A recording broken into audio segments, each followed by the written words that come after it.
Hello বন্ধুরা, সকলে কেমন আছো? আশা করি সবাই ভালো আছো। এসো আজকের রেসিপিটা শুরু করা যাক। আজকে আবারও রান্নাঘরে হাজির হয়েছি তোমাদের জন্য একটা নতুন রেসিপি নিয়ে। তো চলো উপকরণগুলো দেখিয়ে দিই। 500 পটল নিয়েছি আর 500 আলু নিয়েছি। পটলগুলো বন্ধু এই দেখো এরকম করে গোল গোল করে কাটবে, আর পটলগুলো একটু মোটা মোটা দেখে নেবে, খুব ছোট কি শুকনো শুকনো দেখে নেবে না। আর আলুগুলো এইভাবে বড় বড় করে কেটেছি, যেভাবে দম কাটো আর কি ওইরকম করে কেটেছি। তাহলে 500 আলু আর 500 পটল কেটে রেখেছি। পরিমাণ মতো লবণ নিয়েছি, হলুদ নিয়েছি, আদা বাটা, ধনে গুঁড়ো, আর ফোড়নের জন্য 2টো এলাচ, 1 টুকরো দারচিনি, 2টো জয়িত্রী আর 1 চামচ গোটা জিরে।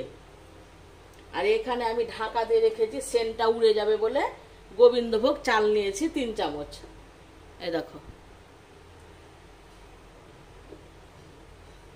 আর ঘিটা বন্ধু আজকে আমি অন্য পাত্রে ঢেলে আর দেখাচ্ছি না, এই কোটো সমেত নিয়ে নিয়েছি। এই দেখো ঘি নিয়েছি, আর গরম মশলাটাও প্যাকেট সমেত নিয়েছি, আর পরিমাণ মতো সর্ষের তেল নিয়েছি, জিরে গুঁড়ো, শুকনো লঙ্কার গুঁড়ো, আর লবণ আর হলুদ।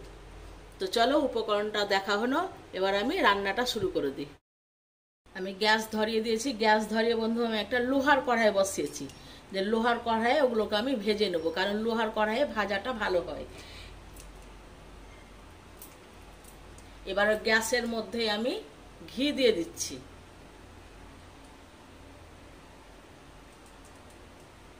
ভর্তি করে 1 চামচ ঘি দিয়ে দিলাম। চালটাকে ঘি দেখো ভেজে আমি উঠিয়ে রেখেছি। দিয়ে ওই কড়াইয়ে আমি সর্ষের তেল দিয়ে দিয়েছি। ওই তেলের মধ্যে এবার আমি পটলগুলোকে ভেজে তুলে নেব।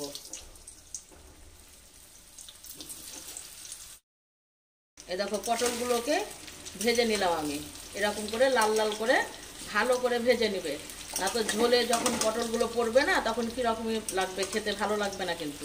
তাই পটলটা বেশি করেই ভাজতে হবে। আলু যদি একটু কম হয় ভাজা, পটলটা অবশ্যই তোমরা বেশি করে ভাজবে, নয়তো তরকারিতে খেতে ভালো লাগবে না। এবার পটলগুলোকে আমি যে পাত্রে চালটা ভেজে উঠিয়ে রেখেছিলাম সেই পাত্রে উঠিয়ে দিচ্ছি।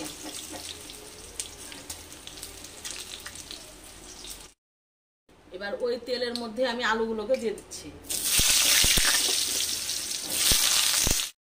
আলুটা ভাজার সময় আমি অল্প করে লবণ দিয়ে দিচ্ছি, তাহলে আলুটা ভাজাও ভালো হবে, আলুটা সেদ্ধও হবে তাড়াতাড়ি, প্লাস আলুর মধ্যে লবণটাও ঢুকবে।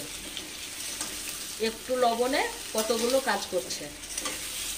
আর পটলে লবণটা দিলাম না কেন, যে পটলে যদি লবণ দিয়ে যদি ভাজা যায় তো পটলগুলো একদম চুপসে যায়, ওই জন্য পটলে লবণটা দিলাম না। যে আলুগুলোকে আমি এবার ঢাকা দিয়ে দিয়ে ভেজে নেব। ঢাকা খুলে মাঝে মধ্যে নাড়তে হবে, নয়তো এক পিঠ পুড়ে যাবে আর এক পিঠ কাঁচাই থেকে যাবে। এই দেখো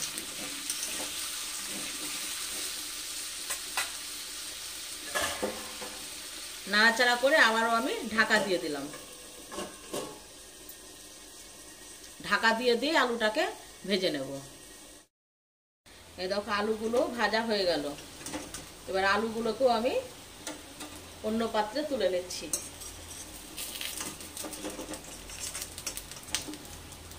ওই যে পাত্রে পটল রেখেছি ওই পাত্রে আমি আলুগুলোকেও তুলে নিচ্ছি। আমি লোহার কড়াইয়ে ভেজে নিয়েছিলাম, যে লোহার কড়াইটা নামিয়ে রেখে এবার আমি একটা স্টেনলেস স্টিলের কড়াই চাপিয়ে দিয়েছি। এই কড়াইয়ে রান্না করব। তখন বন্ধু আমার তেজপাতাগুলো দেখানো হয়নি। সর্ষের তেল দিলাম 2 চামচ, যে তেজপাতা আর গোটা জিরে, দারচিনি 1 টুকরো, 2টো এলাচ আর সামান্য একটু জয়িত্রী ফোড়নে দিয়ে দিলাম। গ্যাসের আঁচটাকে একদম কমিয়ে রাখবে। ফোড়নটা আমার ভাজা হয়ে গেছে। এবার ওই ভাজা আলু, পটল আর গোবিন্দভোগ চালটা এখন এর মধ্যে আমি দিয়ে দিচ্ছি। লবণ দিচ্ছি, লবণটা অল্প করে দেব, যেহেতু আলুটা ভাজার সময় আমি লবণ দিয়েছিলাম। লবণ দিলাম, লঙ্কার গুঁড়ো দিলাম, হলুদ গুঁড়ো, ধনে গুঁড়ো, জিরে গুঁড়ো, আদা বাটা সবই আমি 1 চামচ করে দিয়েছি। চামচ চিনিও দিয়ে দিলাম, সামান্য পরিমাণে একটু জল দিচ্ছি। দিয়ে মশলাটাকে দিয়ে এবার সবগুলোকে ভালো করে কষে নেব। মশলাটা 5-7 মিনিট কষে নেবে। দেখো জল শুকিয়ে গেছে, মশলা থেকে আমার তেলও ছেড়ে গেছে। এই সময় 2টো কাঁচা লঙ্কা চিড়ে দিয়ে দেবে, দিয়ে পরিমাণ মতো জল দেবে।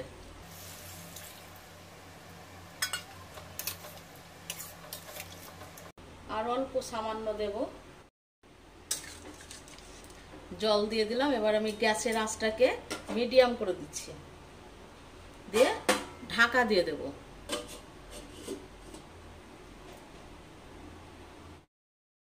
ঢাকনা খুলে একবার নেড়ে দিই কেমন হয়েছে দেখি।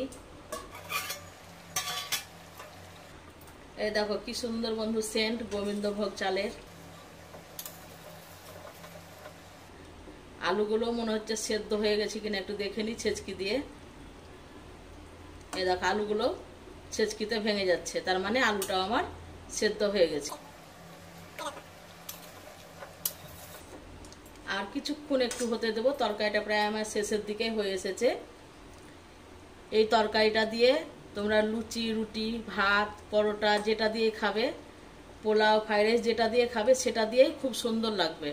তোমরা আমি কিভাবে বানালাম এরকম করে একবার রান্না করে খেয়ে দেখো বন্ধুরা। যদি ভালো লাগে তো অবশ্যই একটা লাইকের আশা তো আমি করতেই পারি তোমাদের কাছে, তাই না? তা আর ঢাকা দেব না, এবার কিছুক্ষণ হতে দেব, দিয়ে আমি নামিয়ে নেব। কিছুক্ষণ পর ফিরে এলাম। এবার আমি তেজপাতাগুলোকে উঠিয়ে ফেলে দিচ্ছি।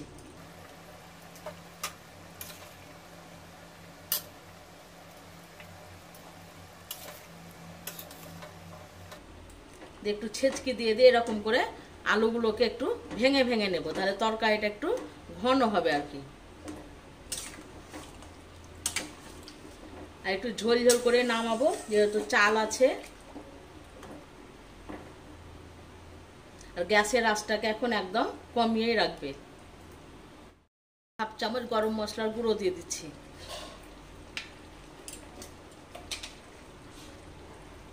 আর 1 চামচ ঘি দিয়ে দিচ্ছি।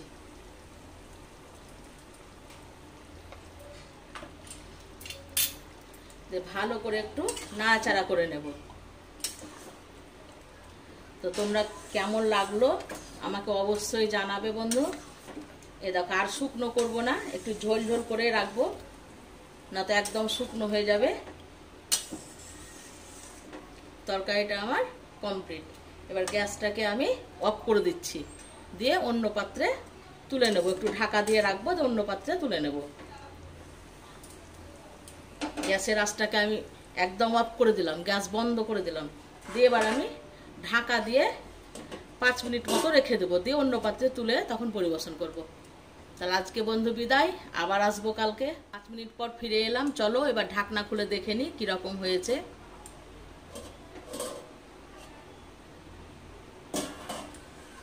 এই দেখো কি সুন্দর হয়েছে। এবার আমি অন্য পাত্রে তুলে নিচ্ছি এটাকে।